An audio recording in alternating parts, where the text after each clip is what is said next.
তো হ্যালো বন্ধুরা, সবাই কেমন আছো? আমার নতুন ভিডিও নিয়ে চলে এসেছি। তো আজকের ভিডিওটা হচ্ছে গুরু পূর্ণিমা উপলক্ষে আজ আমাদের জগধারী মহানির্বাণ মঠে প্রসাদ খাওয়ানো হচ্ছে। তো দেখতে থাকো। আমাদের এটা হচ্ছে কালী মন্দির, জগধারী কালী মন্দির। আমাদের এই পাড়াতেই পড়বে এটা। এখানে বিশাল একটা পুজো হয়। তো চলো আরও যাওয়া যাক সামনের দিকে, তোমাদের আরও দেখাই। এটা আমাদের পাড়ার ভেতর দিয়ে রাস্তা। হ্যাঁ, এই রাস্তা দিয়েই আমাদের পাড়ার ভেতর ঢোকা যায়। তো দেখতে পাচ্ছ এটা একটা পুকুর, কত সুন্দর লাগছে দেখো। এই পুকুরের পাড়ে সন্ধ্যাবেলা সবাই বসে আড্ডা মারে। এখানে সন্ধ্যাবেলা খুব সুন্দর জায়গা একটা। তো সামনে এটা হচ্ছে আমাদের কমিটি হল। এখানে আমাদের জগধারি যে কোনো বিয়ে কাজে অনুষ্ঠান এখানে সব হয়। তোমরা যদি কেউ জগধারি থেকে দেখে থাকো তো দেখতে পাবে। তো দেখতে দেখতে চলে এলাম আমাদের জগধারির ষষ্ঠীতলা। ষষ্ঠীতলার এখানে হচ্ছে আমাদের এটা হনুমান মন্দির, আর এটা জগদ্ধাত্রী মায়ের মন্দির। তো দেখতে পাচ্ছ ওখানে একটা দাদা আছে দাঁড়িয়ে, সে দাদাটা হাই করছে আমাকে, সে চেনে আমাকে। আর এখানে দেখো, তোমাদের দেখাই, জগদ্ধাত্রী মায়ের মন্দির এটা। এই মন্দিরে আমাদের জগধারী গ্রামের মায়ের মন্দির এটা। তো দর্শন করো সবাই। কেমন লাগছে কমেন্টে জানাইও, আর কে কে দেখেছো সেটা জানাইও। তো পাশে আছে আমাদের হনুমান মন্দির, তো দর্শন করাবো এটাও। এটা আমাদের হনুমান মন্দির, দর্শন করো সবাই। হনুমান মন্দির এটা দর্শন কে কে দেখেছে এটাও জানাবো কমেন্টে, আর কমেন্টে জয় শ্রীরাম লিখে দিও। তো মন্দির দর্শন হওয়ার পরে চলে এলাম আবার আমাদের জগধারী ব্রিজ, যে ব্রিজটা দেখতে পাবে অনেকে বা দেখেছো। তো ব্রিজের পরেই আমাদের মহানির্বাণ মঠ চলে আসবে, দেখতে থাকো। মহানির্বাণ মঠ ভেতরে আমরা ঢুকবো।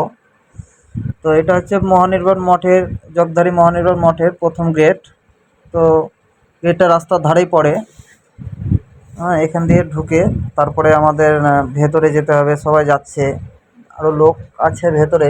দেখাবো পুরোটা ভিডিওটায় কী কী হচ্ছে সব তুলে ধরবো তোমাদের সামনে। চ্যানেলটা যারা নতুন তারা চ্যানেলটাকে সাবস্ক্রাইব করবে আরও এরকম নতুন নতুন ভিডিও দেখতে। তো দেখতে পাচ্ছ দুই সাইডে কত সুন্দর গাছ দিয়ে ঘেরা আছে মঠ। এটা আমাদের একটা খুব সৌন্দর্য জগধারী মহানির্বাণ মঠ। এই সাইডে সব আম গাছগুলো আছে। হ্যাঁ, প্রচুর আম হয়। এই চলে এলাম মহানির্বাণ মঠের ভেতরে। প্রথমে আমরা যাব যে আমাদের সমাধিস্থল আছে, যে আমাদের সাধু সন্ন্যাসীদের এখানে সমাধিস্থল দেওয়া হয়। তো এখানে কিছু লেখা আছে, কী লেখা আছে তোমরা সব একটু পড়ে নিও। ভিডিওটি নাহলে অনেক বড় হয়ে যাবে সব কিছু দেখাতে চাইলে।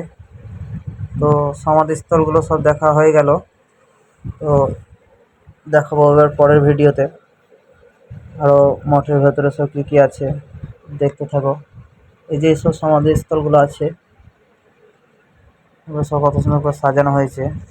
নির্বাণ মঠের ভেতরে ঢুকছি, ঢুকে পরে দেখতে হবে আমাদের সব এখানে খোদাই করে লেখা আছে অনেক কিছু কথা, যেগুলো সব পড়ে সম্ভব নয়। তো নেক্সট ভিডিওতে আবার দেখাবো। তো দেখাই মঠের ভিতরে সব আমাদের কী কী গাছ আছে। এটা দেখতে পাচ্ছ বাতাবি গাছ, অনেক বাতাবি ধরেছে। ভেতরে আছে আরও গাছ। তো বাতাবিগুলো দেখতে পাচ্ছ এখন আরও হবে, পাকবে, আরও হলুদ হয়ে যাবে পেকে।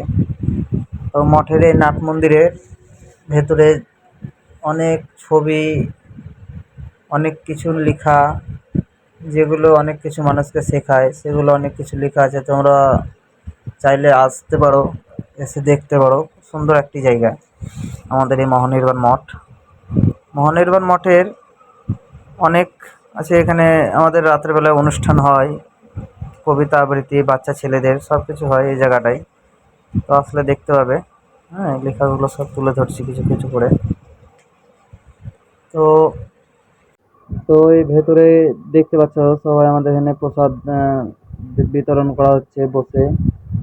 তো অনেক মানুষ খাচ্ছে। তো প্রসাদে কী কী আছে চলো সবাই খাচ্ছে, এগুলো একটু দেখবো কী হচ্ছে না হচ্ছে।